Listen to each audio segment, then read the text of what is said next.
اللہ اکبر. الحمد لله نحمده ونصلي على رسوله الكريم. أما بعد فأعوذ بالله من الشيطان الرجيم. بسم الله الرحمن الرحيم. کل ہم نے لوط علیہ السلام کی قوم کا اور پھر اس کے بعد حضرت شعیب علیہ السلام کا واقعہ مکمل کیا تھا. حضرت ابراہیم علیہ السلام کے بھانجے تھے لوط علیہ السلام.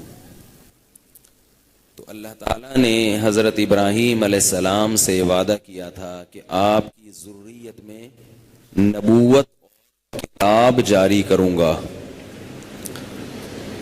وَجَعَلْنَا فِي ذُرِّيَّتِهِ النُّبُوَّةَ وَالْكِتاب. نبوت بھی دوں گا آپ کی اولاد کو اور کتاب بھی. کتاب کی بڑی ویلیو ہے، یعنی جس نبی کو کتاب بھی مل جائے اس نبی کا درجہ دوسرے نبی سے زیادہ ہوتا ہے. کیونکہ کتاب کا مطلب یہ ہوتا ہے کہ پورا ایک ضابطہ حیات دے کر جا رہے ہیں. اور کتاب کا ایک بہت اہم چیز یہ بھی ہے کہ کتاب کس کا کلام ہے؟ اللہ کا. براہ راست اس نے جو بندوں سے بات چیت کی ہے، اور نبی کی زبان سے جو کلام نکلتا ہے وہ مضمون تو اللہ کا ہوتا ہے مگر الفاظ کس کے ہوتے ہیں؟ نبی کے. تو وہ کلام جو بذات خود اللہ کا کلام ہے اس کی ویلیو یقیناً زیادہ ہے، اس کا ایک ایک لفظ من جانب اللہ ہے. تو اللہ تعالیٰ نے آدم علیہ السلام کو، ابراہیم علیہ السلام کو دو بیٹے دیے، ایک اسحاق اور دوسرے اسماعیل. حضرت اسماعیل علیہ السلام جو تھے یہ مکہ میں آباد ہوئے. وہاں تو کوئی گزر بسر کی چیز نہیں تھی، تو شکار پہ گزر اوقات تھا، شکار کیا کرتے تھے. ایک قبیلہ وہاں سے گزرا. اس کی آواز تھوڑی کم نہیں کریں گے؟ بہت گونج رہی ہے یار، میرے کان پھٹ رہے ہیں. آپ لوگ کو نہیں بہت تیز آواز آ رہی؟ بہت تیز ہے. تو ایک قبیلے کے پاس سے ایک قبیلہ وہاں سے گزرا. جب انہوں نے دیکھا نا جہاں پانی ہوتا تھا پہلے زمانے میں لوگ وہاں آباد ہو جایا کرتے تھے، تو پانی نظر آیا، زمزم کا چشمہ نظر آیا. قبیلے نے پڑاؤ ڈالا، آہستہ آہستہ آبادی ہونا شروع ہو گئی. حضرت اسماعیل نے اسی قبیلے کی کسی عورت سے شادی کی، تو اس سے آگے نسل چلی. ایک بیوی کو چھوڑ دیا ابراہیم علیہ السلام کے کہنے پر، وہ ناشکری تھی. دوسری سے نکاح کیا، اور پھر ان کی اولاد جو تھی اس میں وہ چلتی رہی. وہاں مکہ میں تقریباً 2000 سال تک کوئی نبی نہیں آیا اسماعیل علیہ السلام کی اولاد میں. لیکن یہ جو قبائل تھے جو مکہ میں آباد ہوتے تھے یہ مانتے ابراہیم علیہ السلام کو تھے. ادھر جو شام کی سرزمین تھی، مقدس سرزمین، وہاں ابراہیم علیہ السلام کے دوسرے بیٹے جن کا نام کیا تھا؟ اسحاق علیہ السلام. تو وہاں اسحاق علیہ السلام اللہ کے نبی تھے. دین کی تبلیغ ہوئی، دین کا بول بالا ہوا وہاں پہ. اور بیت المقدس جو فلسطین میں تھا وہ بھی شام میں داخل ہے، وہ اللہ کی طرف سے قبلہ مقرر ہو گیا. سمجھ رہے ہیں؟ قبلہ مقرر ہو گیا وہ کہ وہاں رخ کر کے نماز بھی ہوگی، اور عیسائیوں یہودیوں کا حج بھی وہیں ہوتا تھا. ادھر اسماعیل علیہ السلام کی اولاد میں آہستہ آہستہ آہستہ آہستہ ایک وقت کے بعد وہی بت پرستی کا رواج پڑ گیا جو نوح علیہ السلام کی قوم میں، قوم عاد میں، قوم سمود میں جو ان میں رواج پڑا وہ یہاں بھی پڑ گیا. اور بیس وہی تھی، عقیدت میں غلو. دیکھو ایک ہی برائی ہے جو دنیا ہمیشہ سے کرتی چلی آ رہی ہے، وہ کیا ہے؟ عقیدت میں غلو، تصویر سازی. بزرگوں کی تصویریں دودھ والے دکان پہ رکھتے ہیں، جیسے دیکھا ہوگا پرنس آغا خان کی تصویریں آغا خانی رکھتے ہیں. اسلام نے دنیا میں آنے کے بعد تصویر پر پابندی لگا دی. یہ تصویر بنانے کی اجازت نہیں ہے. ختم قصہ. تبھی آپ کو محمد صلی اللہ علیہ وسلم کی تصویر کہیں بھی نظر نہیں آئے گی. کیونکہ صحابہ تو نبی کے عاشق تھے اور اس زمانے میں تصویر سازی کا فن عروج پر تھا, عروج پر. لیکن صحابہ نے محمد صلی اللہ علیہ وسلم کی تصویر نہیں بنائی. اتنی سخت پابندی لگا دی نبی نے. بلکہ نہ صرف یہ کہ تصویر بنانے پر پابندی لگائی, صحابی کو حکم دیا کہ کہیں بھی تصویر نظر آئے اسے مٹا ڈالو. جب مدینہ میں آئے ہیں نا, حضرت علی کو تشکیل کی ہے, جہاں بھی کوئی تصویر نظر آئے مٹا ڈالو, قبر ایک بالش سے اونچی نظر آئے برابر کر دو. یہ جو اتنے بڑے بڑے پلازے بنے ہوئے نا قبروں پہ, نبی صلی اللہ علیہ وسلم نے مدینہ جاتے ہی ان پلازوں کو ختم کیا تھا. کوئی چھوٹا سا کوئی بھی مرتا ہے, کوئی پتہ نہیں کہ بزرگ بھی ہے یا نہیں ہے, اس کی قبر پہ پلازے پہ پلازے. اور ہماری قوم میں اندر جو ہے نا وہ عقیدے کی خرابی نکلتی نہیں ہے. بیان بھی سن لیتے ہیں, پھر بھی فون کر کے کہتے ہیں حضرت والدہ کی قبر پہ تھوڑی سی اینٹیں لگا دوں. کیوں ہے یہ؟ بنی اسرائیل کے دل میں جیسے گائے کی محبت تھی نا, نہیں نکل رہی تھی, ایسے ہی قبر پرستی ہماری قوم سے نہیں نکل رہی. بھائی جب ایک چیز نہیں ہے تو کیوں اس کے قبر پہ اینٹیں لگا کے کیا ہو جائے گا؟ کچھ نہ کچھ کرتے رہتے ہیں کہ یار کچھ تو ہو, کچھ تو ہو. چھوڑ دو قبروں کا پیچھا, دعا مانگو میت کے لیے بس. فقہاء نے لکھا ہے کہ جس قبر میں مردہ دفن ہوا نا, 10 سال کے بعد اس قبر کو برابر کر کے دوسرا دفنا دو اس کے اندر. 10 سال کے بعد کیا ہوگا؟ قبر کیا کرو؟ ختم, فنش. یہ تو جب تک اکرام ہے, جب تک اس کی باڈی کسی حد تک محفوظ ہے. جب باڈی ختم, مٹی میں تحلیل, اب کھودو دوسرا مردہ, تیسرا مردہ, 10 سال کے بعد تیسرا مردہ, 10 سال کے بعد چوتھا مردہ. ہم نام لگا لگا کے, تختیاں لگا لگا کے پتہ نہیں کیا یاد رکھنا چاہتے ہیں. بھائی کیا یاد رکھنا چاہتے ہیں؟ آج آپ اپنے بڑوں کے نام قبروں پہ تختیاں لگا رہے ہو, کل آپ کے نام پہ تختیاں لگی ہوئی ہوں گی, پرسوں آپ کے نام پہ تختیاں لگانے والوں کے نام پہ. بھائی اتنے لوگ جیسے دنیا میں چلے گئے, نشان مٹ گیا, تو آپ کا بھی مٹ جائے گا. تو کیوں ان چیزوں پر اتنا فوکس کر رہے ہو؟ کون یاد رکھے گا؟ کب تک یاد رکھے گا؟ جو یاد رکھنے والی چیز ہے وہ کیا ہے؟ دعا, میت کے لیے استغفار, توبہ, وہ ہمیشہ کرتے رہو. قبروں کو زیادہ جو ہے نا پروٹوکول دینے کی ضرورت نہیں. بس بے اکرامی نہ ہو قبر کی, اتنا کافی ہے. بے اکرامی نہ ہو, باقی اس کی تعظیم کرنا یہ غلط ہے.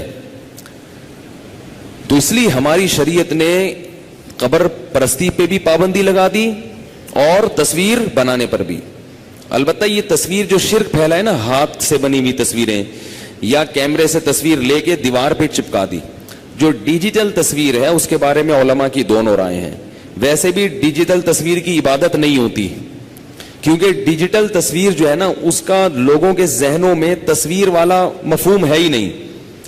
اب دیکھو کہیں کسی بزرگ کی تصویر لگی ہو تو لوگ یہ نہیں کہتے یہ بزرگ لگے ہوئے ہیں, بلکہ کیا کہتے ہیں ان کی شبیہ ہے. لیکن ڈیجیٹل کیمرے سے جو پروگرام جایا جاتا ہے نا اس کو لوگ کہتے ہیں یہ وہ فلاں صاحب آ رہے ہیں ٹی وی میں. اگر کوئی بڑے عالم ٹیلی ویژن میں آئیں گے تو لوگ کیا کہتے ہیں, وہ عالم قوم سے خطاب کر رہے ہیں.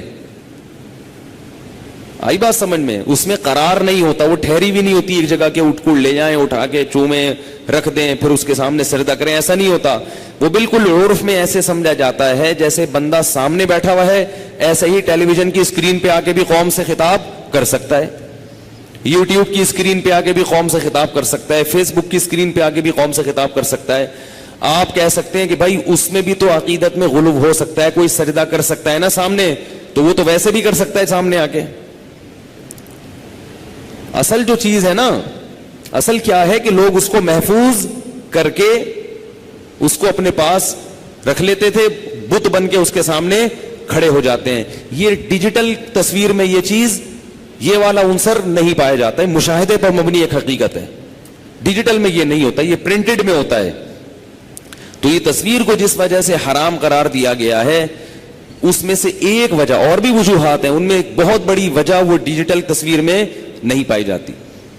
لیکن اپنے باپ داداؤں کی تصویریں محفوظ رکھنا سنبھال کے، بزرگوں کی تصویریں محفوظ رکھنا، یہ پہلے بھی حرام تھا، آج بھی حرام ہے اور قیامت تک حرام رہے گا. کیونکہ نبی کے دور میں جو تصویر تھی نا وہ قرار والی تصویر تھی، قرار جس کو قرار ہوتا ہے، کہیں لگی ہوئی تصویر ہوتی ہے. اسی وجہ سے جو تصویریں توہین والی ہیں ان کو بھی ختم کرنا شریعت میں ضروری نہیں ہے. جیسے تصویر کارپٹ پہ بنی ہوئی ہے اس کو مٹانا ضروری نہیں ہے، کیونکہ کارپٹ پہ جو تصویر ہوگی اس میں تعظیم کا عنصر ختم ہو گیا. سمجھ رہے ہو بات کو؟ چادر پہ تصویر ہے، اس پہ آپ بیٹھتے ہیں، اس پہ آپ لیٹتے ہیں، اس میں تو تصویر کی توہین ہو رہی ہے نا، اس میں عبادت کہاں سے ہوگی اس کی؟ تو اس سے پتہ چلا کہ بھئی تصویر میں ایک بہت بڑا عنصر کیا تھا؟ اللہ کی عبادت کا.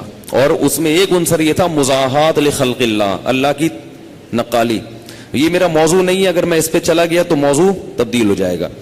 تو ہوا یہ کہ عربوں میں آہستہ آہستہ آہستہ آہستہ جو ابراہیم علیہ السلام توحید پرست، بت پرستی کے خلاف، اسی ابراہیم کو نبی ماننے والے اور اسی کی اولاد میں انہیں اپنا روحانی بھی اور جسمانی بھی باپ ماننے والے، وہ بھی آہستہ آہستہ بت پرستی پہ آ گئے دوبارہ. انہوں نے بھی اپنے بزرگوں کے مرنے کے بعد پہلے تصویریں بنانا شروع کی، پھر مورتیاں بنانا شروع کی. لوگوں نے روکا ہوگا اس وقت کیا کر رہے ہو؟ تو وہی دلیل، جیسے آج کل مشرک کے پاس 100 دلیلیں ہوتی ہیں. دلیل کیا دیتے تھے؟ بھائی ہم ان سے تھوڑی مانگ رہے ہیں، یہ تو محض ایک وسیلہ ہے ہماری بات اللہ کے دربار تک پہنچانے. مانگ تو اللہ ہی سے رہے ہیں، لیکن اللہ نے ان کو بھی اختیارات دے دیے ہیں، تو ان سے مانگو، اللہ سے مانگو برابر. یہ کچھ نہیں کر سکتے، یہ اگر کریں گے تو اللہ کے حکم سے کریں گے، اور اللہ نے ان کو اختیارات دے دیے ہیں. اللہ نے ان کو اختیارات دے دیے، جبکہ اللہ کہہ رہے میں نہیں دیتا اختیار کسی کو، سارے اختیارات میں نے اپنے پاس رکھے ہیں. بار بار وہ باتیں میں بتاتا ہوں، پھر اشکالات لوگوں کو ہوتے ہیں. فرشتوں سے جو اللہ کام لیتے ہیں نا، لوگ کہتے ہیں فرشتے بھی تو بارش برساتے ہیں اور فرشتے بھی تو اولاد دیتے ہیں. جیسے جبریل علیہ السلام نے حضرت مریم کو کہا کہ میں تمہیں بیٹا دے رہا ہوں، لِأَهَبَ لَكِ غُلَامًا زَكِيًّا، میں تمہیں بیٹا ہبہ کر رہا ہوں. تو مشرک لوگ کیا کہتے ہیں کہ دیکھو جب فرشتہ اولاد دے سکتا ہے یہ شرک نہیں ہے تو نبی کیوں اولاد نہیں دے سکتے؟ جب اللہ نے فرشتے کو اولاد دینے کا اختیار دے دیا تو نبی کو اختیار کیوں نہیں دیا؟ نبی کا مقام تو زیادہ ہے. یاد رکھو اللہ نے جبریل کو کسی کو اولاد دینے کا اختیار نہیں دیا. جبریل نے حضرت مریم کو بیٹا دیا ہی نہیں ہے. حضرت مریم کو بیٹا کس نے دیا ہے؟ اللہ نے دیا ہے. اختیار نہیں دیا، کام لیا ہے. کام لینا الگ چیز ہے اور اس کو اختیار دے دینا الگ چیز ہے. مثال سے بات سمجھاؤں تو سمجھ میں آئے گی امید ہے. دیکھو لکھنے کا کام آپ قلم سے لیتے ہو، لیکن لکھنے کا اختیار قلم کو نہیں دیتے. قلم سمجھتے ہو؟ پین، قلم گاڑی اردو ہو گئی ہے. پین، پین سے آپ نے لکھا الف، کام لیا نا پین سے. بے، تے، جدھر گھماؤ گے ادھر گھومے گا. یہ نہیں ہوتا قلم سے بولے بھائی تو جو مرضی کرنا ہے کر، ایسا نہیں ہوتا. اللہ تعالیٰ فرشتے سے کام ایسے لیتے ہیں جیسے رائٹر پین سے کام لیتا ہے، اس کو ذریعہ بنا دیتے ہیں. تو جبریل نے جو کہا نا میں تمہیں دینا چاہتا ہوں، یہ نسبت ہے مجازی. اصل میں اللہ دے رہا ہے، لیکن اللہ نے مجھے کہا ہے کہ جبریل تم صرف پھونک مار دو، مریم کے پیٹ میں پھونک مار دو. تم پھونک مارو گے اللہ کی طرف سے حمل ٹھہر جائے گا. تبھی اللہ کی قدرت ہے، یہ جبریل کی قدرت نہیں ہے. تو ذریعہ بنے تھے تو مجازن نسبت کر دی. مجازن نسبت میں حقیقت نہیں دیکھی جاتی. اکثر میں مثال دیتا ہوں نا کہ آپ کہتے ہو میری گاڑی پنچر ہو گئی ہے. بڑی گاڑی نہیں پنچر ہوئی، گاڑی کا ٹائر پنچر ہوا ہے. لیکن پنچر کی نسبت آپ نے گاڑی ٹائر کے بجائے شارٹ کٹ میں کس کی طرف کر دی؟ گاڑی کی طرف. کہ بھئی عقل مند خود ہی سمجھ جائے گا، کیونکہ گاڑی اور ٹائر کا آپس میں رشتہ ہے. اور آسان مثال، آپ کہتے ہو یار میں آج بریانی کی 3 پلیٹیں کھا گیا دعوت میں. کہتے ہیں نا لوگ. اگلا کہا یار پلیٹ تو ایک بھی نہیں کھائی جا سکتی بھائی، تم 3 کھا گئے. تو وہ کہے گا اصل میں پلیٹ کے اندر جو بریانی تھی وہ کھائی ہے میں نے. نہیں نہیں تم نے تو پلیٹ بولا ہے, تم تو پلیٹ. وہ بولے بھائی وہ کیونکہ بریانی اور پلیٹ کا آپس میں بڑا گہرا لنک ہے, تو میں نے کہا کہ بریانی کی نسبت ہٹا کے کدھر کر دو, نسبت پلیٹ کی طرف کر دو, اس لیے کہ تم خود سمجھدار ہو کہ پلیٹ نہیں کھائی جا سکتی. تو لہذا اس کی طرف نسبت کرنے سے مقصد کیا ہے کہ عقل مند کے لیے اشارہ کافی ہوتا ہے. تو اللہ تعالیٰ نے پورے قرآن میں بتا دیا کہ میں نے کسی کو اختیار نہیں دیا نہ اولاد دینے کا نہ بگڑی بنانے کا. تو اس لیے اللہ نے کہیں کہیں پیغمبروں کی طرف بھی نسبت کر دی, کہیں فرشتوں کی طرف بھی کر دی, کہ ان کو توحید کا عقیدہ اتنا اچھی طرح سمجھا دیا ہے کہ اب اگر پیغمبروں کی طرف نسبت ہوگی تو یہ خود سمجھ جائیں گے کہ کام پیغمبر نے نہیں کیا, ان کے ہاتھ سے اللہ کام لے رہا تھا, ان کو ذریعہ بنا رہا تھا, ان کو اختیار نہیں دے رہا تھا. سمجھ جائیں گے خود ہی ہے. یہ اس بات کو ہر جگہ واضح کرنے کی ضرورت نہیں رہے گی. بات آ رہی ہے سمجھ میں؟ یہی اب لوگ کہتے ہیں کہ چلو کام اللہ ان سے لے رہا ہے, تو ہمیں پتہ ہے جب اللہ پیغمبر سے یا ولی سے بھی کام لے سکتا ہے تو ولی سے مانگنے میں پھر کیا حرج ہے؟ کرے گا تو اللہ ہی, لیکن لے گا تو ان سے نا کام. سوال سمجھ میں آئے گا تو جواب سمجھ میں آئے گا. لوگ کہتے ہیں کہ ٹھیک ہے, ہم بھی کہتے ہیں کہ اللہ نے اختیار نہیں دیا, لیکن اللہ کام تو پیغمبر سے لیتا ہے نا, یا فرشتے سے لیتا ہے نا. اللہ نے کام پیغمبر سے لیا, چاند کے 2 ٹکڑے کر دیے, کیے اللہ نے. ذریعہ کس کو بنایا؟ پیغمبر کو. تو ہم آپ جب مانتے ہیں کہ اللہ پیغمبر کو ذریعہ یا ولی کو ذریعہ بنا دیتے ہیں, تو جو ذریعہ ہوتا ہے اس سے بھی تو مانگا جا سکتا ہے نا. جیسے صدر مملکت کام لیتے ہیں گورنر سے, ذریعہ بنا دیتے ہیں, تو گورنر کے پاس بھی تو ہم ایپلیکیشن لے کے چلے جاتے ہیں. تو اگر ہم اللہ سے مدد مانگے اور یا رسول اللہ مدد کہہ کے رسول سے مانگے تو کیا ہو گیا؟ کر تو اللہ ہی رہا ہے مگر نبی کے ذریعے کر رہا ہے نا. سوال آیا سمجھ میں؟ جواب, اگر میں سوال دے کے بھاگ جاؤں مجھے چھوڑ دیں گے آپ لوگ؟ سوال کر کتنا اچھا ہو, میں سوال کر کے لٹکا کے بولوں میں نہیں جواب دے رہا, جاؤ پیسے نکالو, سب لوگ پیسے نکالو پھر جواب ملے گا.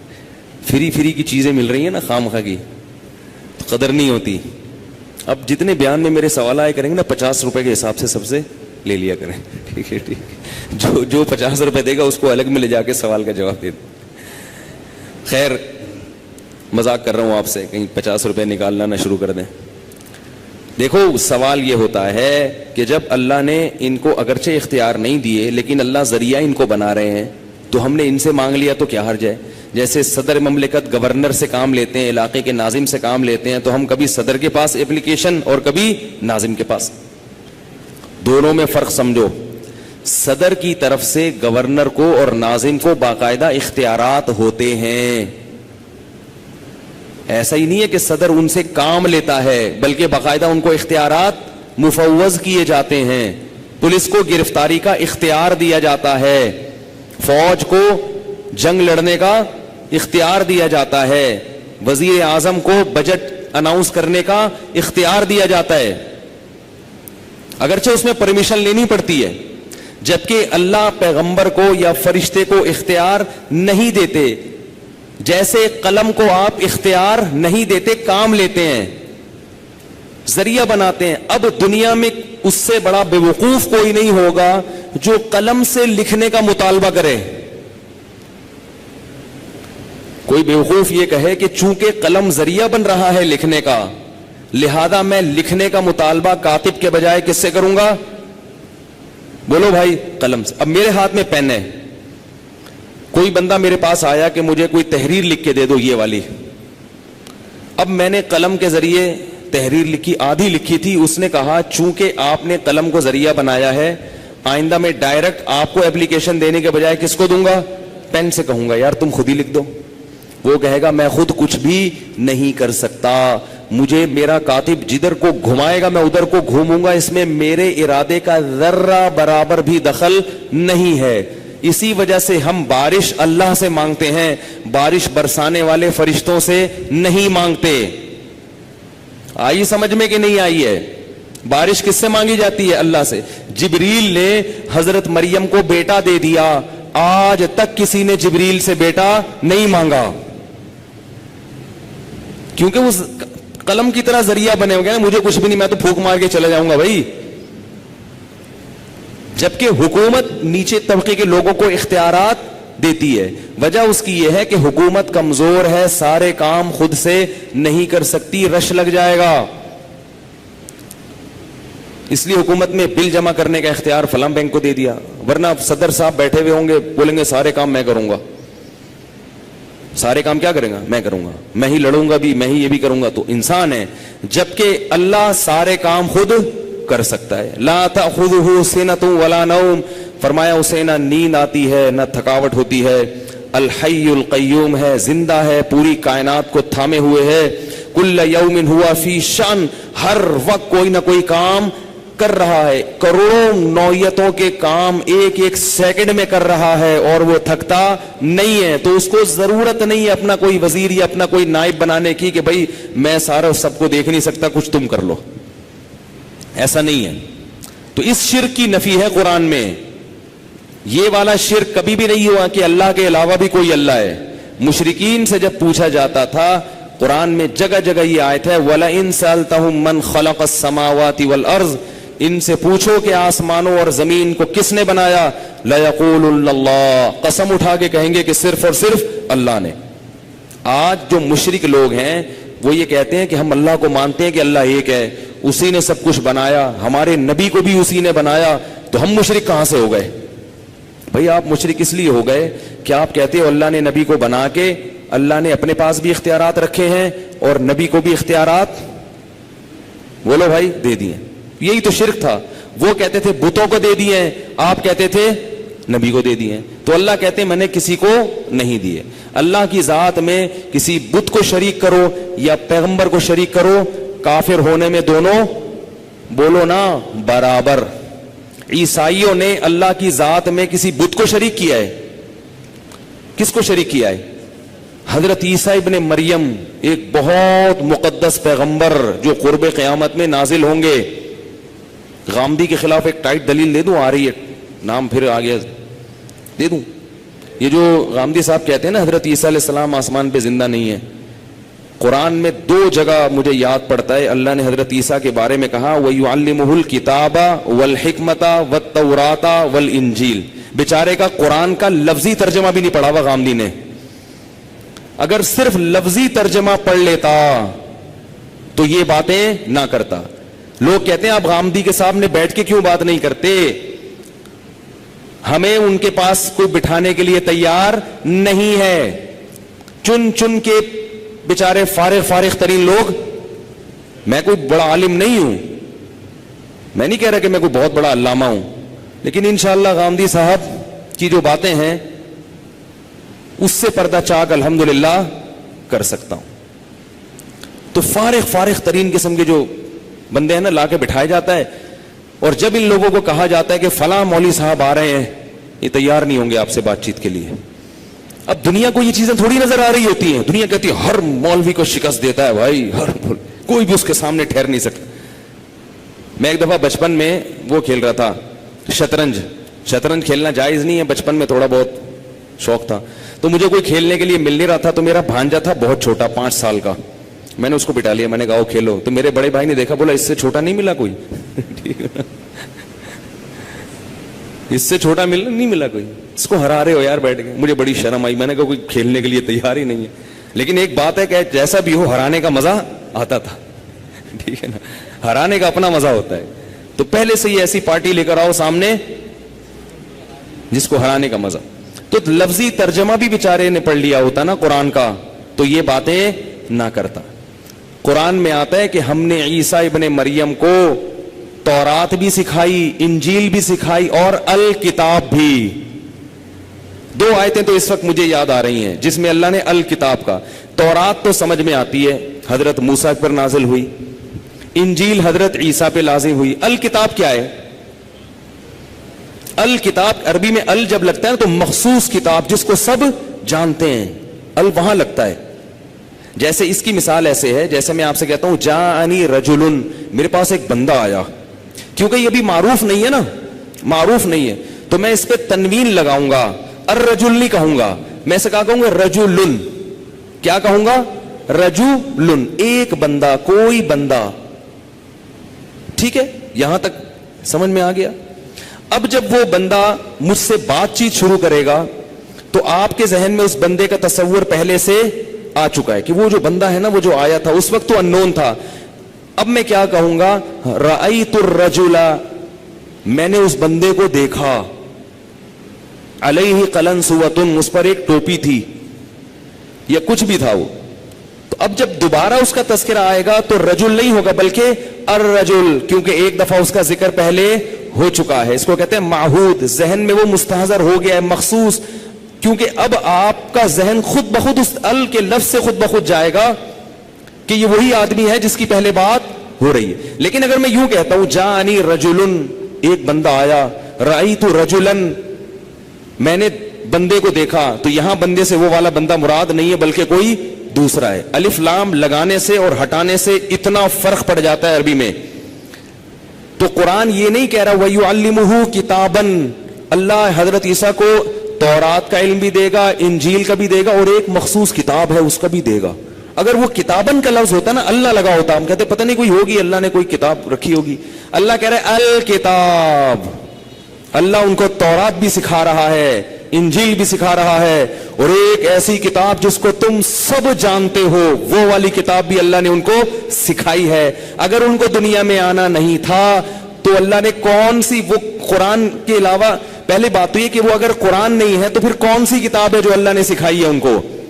اور اگر قرآن سکھایا ہے تو حضرت موسیٰ کو کیوں نہیں سکھایا، حضرت ابراہیم کو کیوں نہیں سکھایا، حضرت ادریس کو، حضرت نوح علیہ السلام کو قرآن میں کیوں نہیں ہے کہ ہم نے ان کو الکتاب سکھائی ہے؟ حضرت عیسیٰ کو کیوں ہے کہ ہم نے ان کو یہ قرآن سکھایا؟ ہم نے صرف اس لیے کہ انہوں نے اس امت میں نازل، بولو بھائی، ہونا ہے.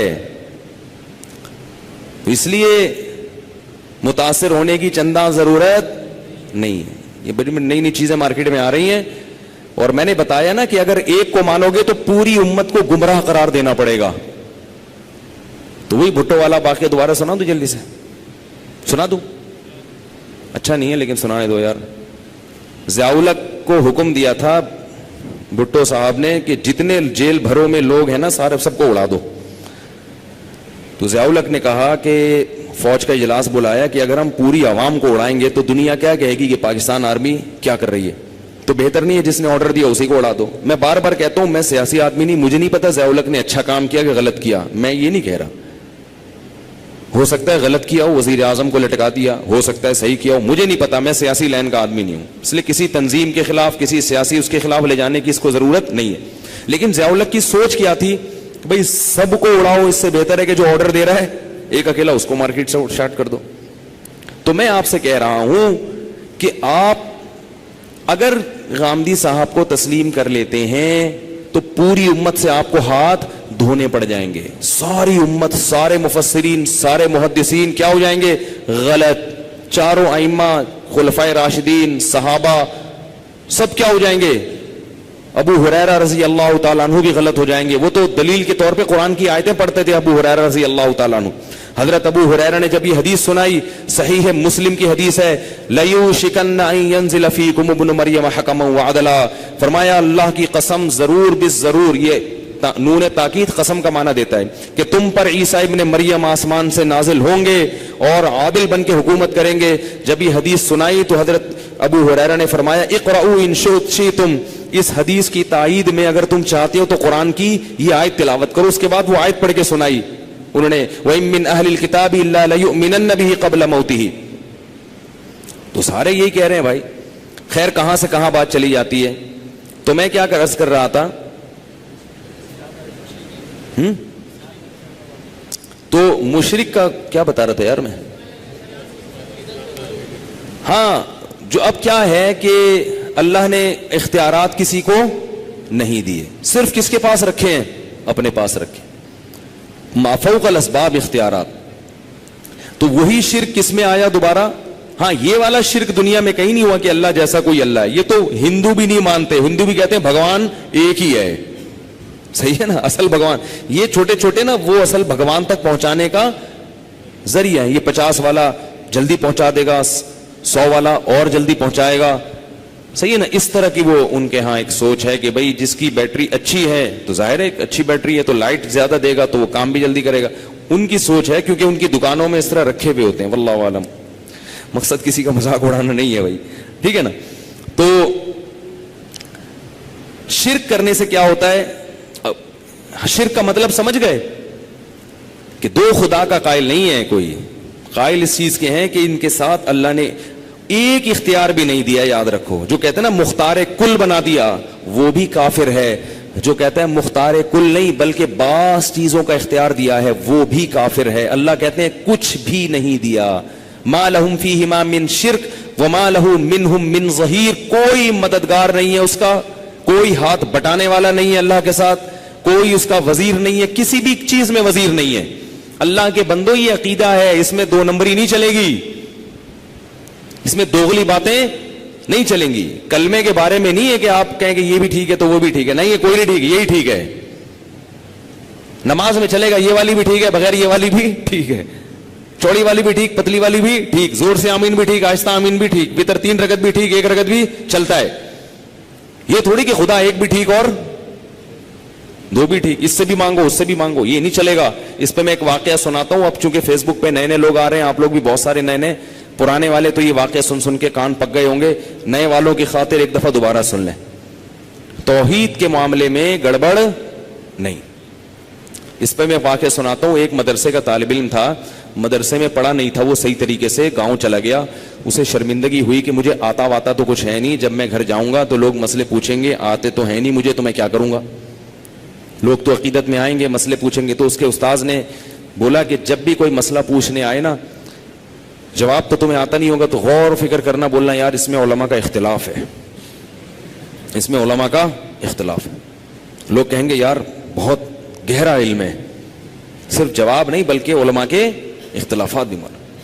تو بعض یہ کہتے ہیں بعض یہ کہتے ہیں, تو وہ کہے گا میں کیا کروں, بولے بھائی دونوں رائے ہیں علماء کی, ٹھیک ہے نا, دونوں طرف احتیاط اس میں ہے, اس طرح کر کے کوئی ٹہلا دو. دوسرا یہ کہا کہ جب بھی کوئی مسئلہ پوچھنا ہے تو اس میں شقیں نکالنا, شقیں, یوں ہوا تھا تو یوں حکم ہے, یوں ہوا تھا تو یوں حکم ہے. اب یہ چلے گئے گاؤں, تو کوئی پوچھنے آیا مسئلہ کہ گاؤں کنویں میں چوہا گر گیا ہے, کتنے ڈول نکالیں گے کنواں پاک ہو جائے گا. پریشان بھائی, اب مسئلہ تو یہ کہ چوہا نکال کے 20 ڈول نکال لو, لیکن پڑا ہوا ہوگا تو آئے گا نا جواب. یہ پریشان, کہہ رہے یار چوہا مر کے گرا ہے یا گر کے مرا ہے, ٹھیک ہے, چوہا مرا پہلے ہے گرا بعد میں ہے, یا گرا پہلے ہے مرا بعد میں. وہ کہہ رہے دونوں کا حکم بتا دیں, کہہ رہے نہیں پہلے تحقیق کر کے آؤ, گرا پہلے مرا بعد میں اس کا حکم الگ ہے, مرا پہلے گرا بعد میں اس کا حکم. وہ بیچارہ کہاں سے کہ مرا پہلے گرا بعد میں, کہاں تحقیق کرے گا, اس نے کنواں ہی چینج کر دیا. تو ایسے ہی کوئی آتا پوچھا کہ یہ کیا, تو کہہ رہے اس میں علماء کا اختلاف ہے. اب نہ یہ کہہ کے عادی ہو گیا, ہر مسئلے میں کیا کہتا علماء کا اختلاف. لوگوں کو شک ہوا کہ یار یہ کہیں اس کو آتا واتا بھی ہے کچھ. ایک دن ایک آدمی آیا, اس نے اس سے پوچھا کہ لا الہ الا اللہ کا مطلب کیا ہے, لا الہ الا اللہ کا مطلب کیا ہے, اللہ کے سوا کوئی عبادت کے لائق نہیں, اس کا مطلب کیا ہے. جواب میں کہتے اس میں علماء کا اختلاف. لوگوں نے پکڑ کے لگائے چترول, بولے اس میں بھی اختلاف ہے کیا. اب میں آپ سے ایک بات پوچھ رہا ہوں کہ گاؤں والوں نے اس کو کیوں چترول لگائے.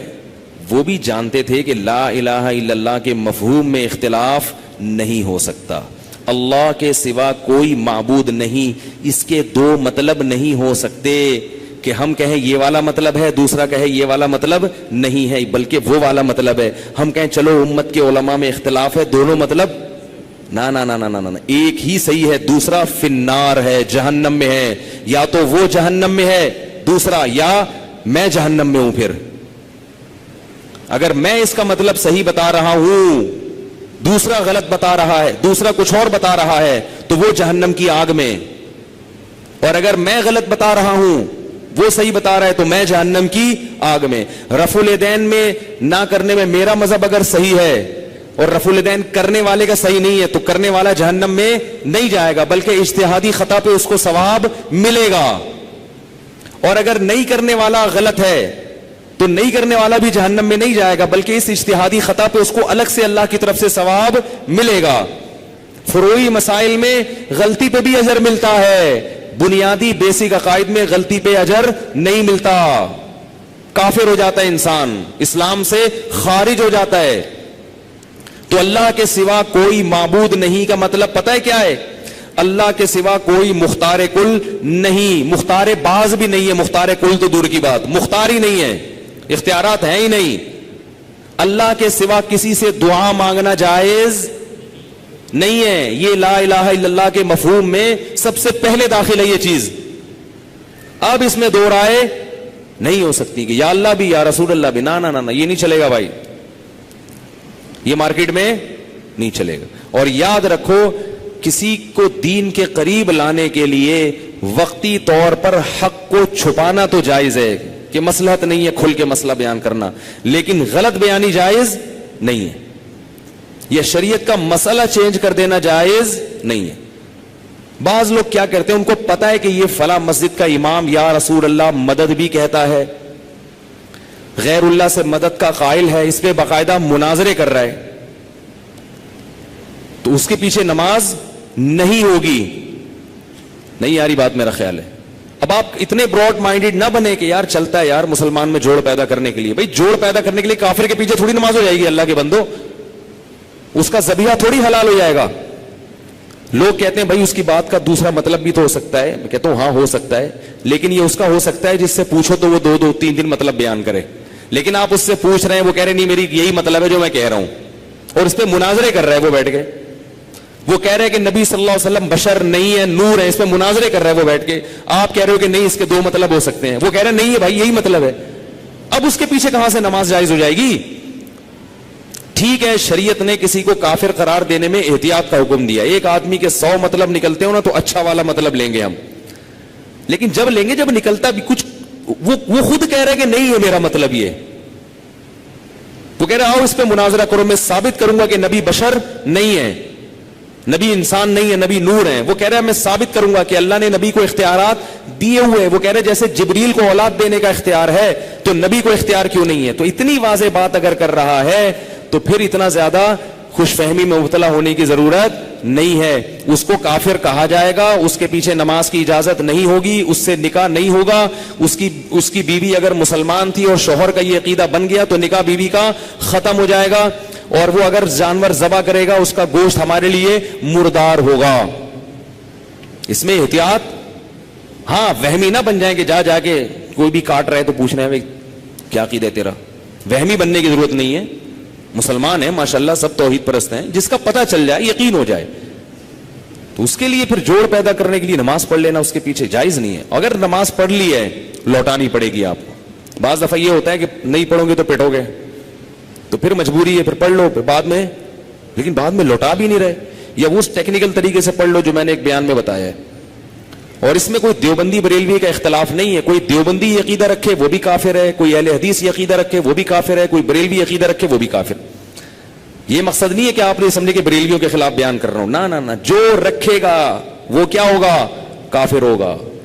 عاملوں کے بارے میں جب بیان کرتا ہوں تو میں کیا بولتا ہوں؟ دیوبندی ہو تو بھی ایسا ہے فراڈی ہے، بریلوی ہو تو بھی فراڈ۔ ہمیں دیوبندی بریلوی نام سے کوئی گھن نہیں ہے بھائی، کوئی بریلوی ہو ہمارا بھائی ہے اگر عقیدہ اس کا صحیح ہے، اور اگر کوئی دیوبندی ہے عقیدہ خراب ہے، جاؤ کیا کرنا ہے نام میں دیوبندی لگا کے؟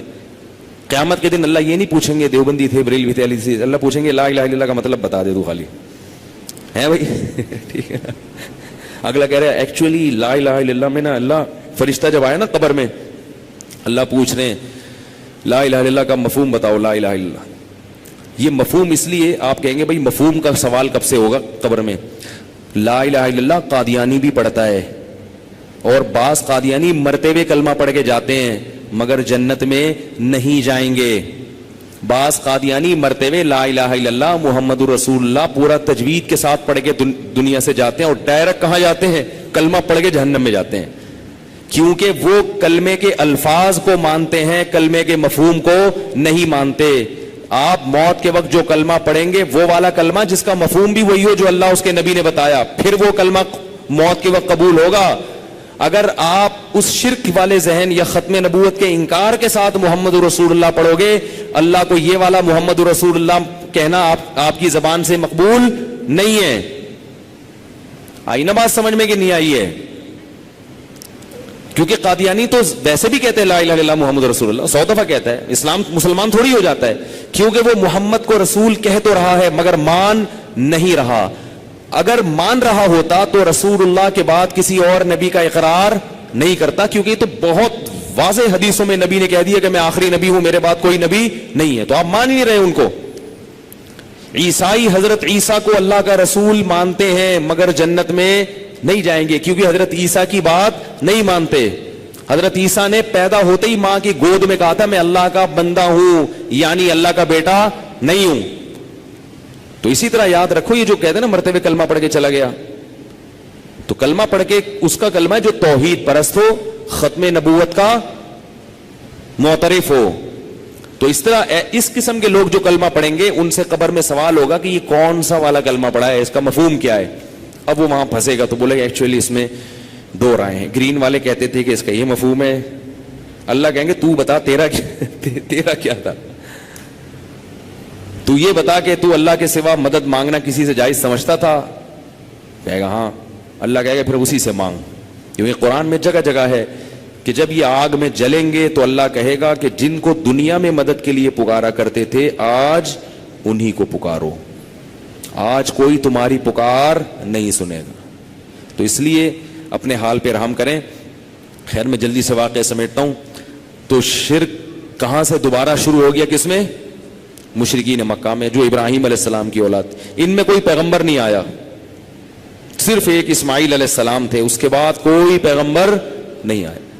لیکن ان میں خصوصیات، بہت ساری پازیٹیو چیزیں حضرت ابراہیم اور اسماعیل علیہ السلام سے ان کے بلڈ میں منتقل ہو گئی تھی. مشرک تھے مگر بہادر بہت تھے، غیرت مند بہت تھے، سخی بہت تھے، رشتہ داری جوڑتے تھے، اور اپنے رشتہ داروں کی خاطر جنگوں میں کٹ جایا کرتے تھے، رشتہ دار پہ آنچ نہیں آنے دیتے.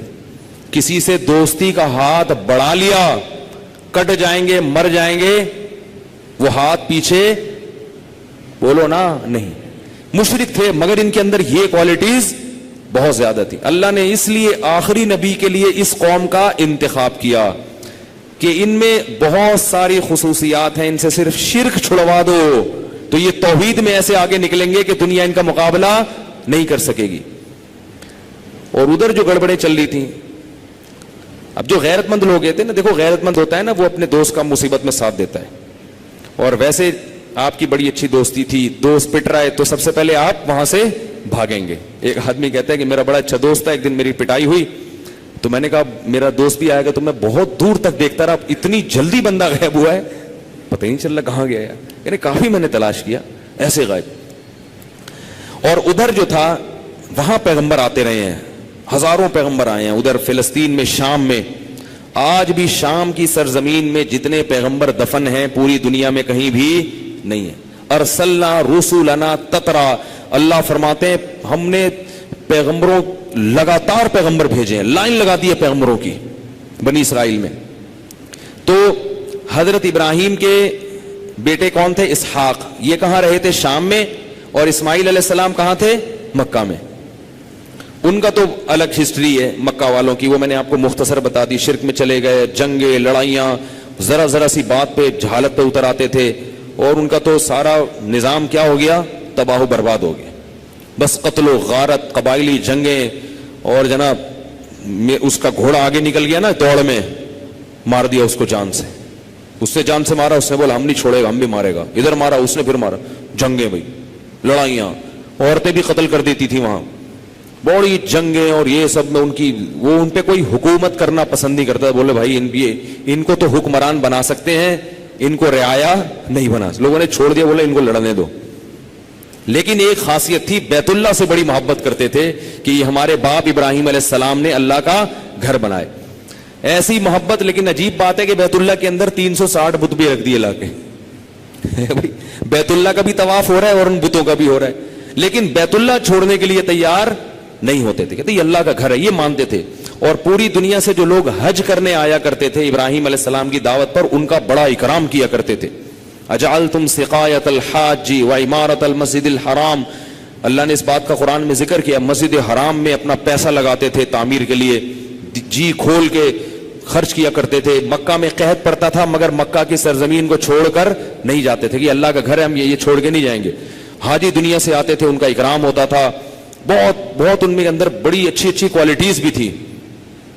تو یہ تو ان کا تو پھر ہم بعد میں بیان کریں گے. ادھر جو قصہ شروع ہوا اسحاق علیہ السلام کا, ان کو اللہ نے اسحاق علیہ السلام کو بیٹے دیے یعقوب علیہ السلام, جو حضرت ابراہیم کے کیا تھے, پوتے.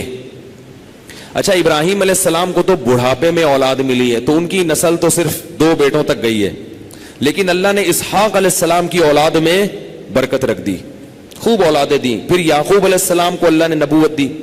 حضرت یعقوب کا لقب تھا اسرائیل. کیا لقب تھا؟ اسرائیل. اسرائیل لقب تھا. ایل عبرانی میں اللہ کو کہتے تھے اور اسرا عبد کو, تو اسرائیل کا مطلب کیا ہوا؟ عبداللہ, اللہ کا بندہ. تو یہ لقب تھا ان کا, کیونکہ بہت عبادت کیا کرتے تھے. یعقوب علیہ السلام کی جو عبادت سب سے زیادہ مشہور ہوئی ہے, جو پچھلی کتابوں میں لکھی ہوئی ہے, وہ تھی دعا کی کثرت. اگرچہ یہ اسرائیلی روایات ہے مگر حدیث میں آتا ہے کہ نہ ان کا انکار کرو نہ ان کا اقرار کرو. اور علماء کہتے ہیں جو ہمارے اسرائیلی روایت اگر ہمارے مذہب کے خلاف نہیں جا رہی تو اس کو مان لینے میں کوئی حرج نہیں ہے. تو ان کے بارے میں پچھلی کتابوں میں لکھا ہے کہ اتنی زیادہ دعائیں مانگتے تھے, اتنی زیادہ سجدے میں پڑ گئے کہ ان کے یہ جو تھے نا گھٹنے, اس کی کھال کیا ہو گئی تھی, سخت نہیں ہو جاتی جیسے ایسے پلاسٹک کی طرح ایسے کھال ہو گئی تھی. بہت لمبی لمبی دعائیں مانگنا ان کا وصف تھا. تو ان کو اللہ نے 11 بیٹے دیے. یعقوب علیہ السلام, 2 بیویاں تھیں ان کی حضرت یعقوب علیہ السلام کی. ایک بیوی سے 9 بیٹے اور دوسری بیوی سے بول لو نا 2 بیٹے. جو 9 بیٹے تھے ان میں ایک بیٹے کا نام یہودا بھی تھا, یہودا, جس سے آگے جو یہودیوں کو یہود اسی سے کہا جاتا ہے. اور جو دوسری زوجہ سے 2 بیٹے تھے ان میں ایک کا نام یوسف اور دوسرے کا نام بنیامین. صحیح ہے نا. تو یہ یعقوب علیہ السلام کی آگے اولاد تھی. تو اس سے پھر انشاءاللہ آگے میں کل لے کے چلوں گا کہ اللہ نے ان یعقوب علیہ السلام کے ان بیٹوں میں حضرت یوسف علیہ السلام کو نبی بنایا, کیونکہ آگے سے سلسلہ اولادوں میں چلا ہے نا, پھر اور بہت سارے پیغمبر پیدا ہوئے. تو یعقوب علیہ السلام کی جو دوسری زوجہ تھی ان سے بنیامین اور یوسف پیدا ہوئے. یہ جو پہلی زوجہ تھی ان کے بیٹے جوان ہو چکے تھے, لمبے تڑنگے, کیونکہ انبیاء کو اللہ ظاہری حسن بہت دیتے ہیں. کوئی پیغمبر بدصورت نہیں آئے دنیا میں, سارے طاقتور ہوتے تھے, صحت مند.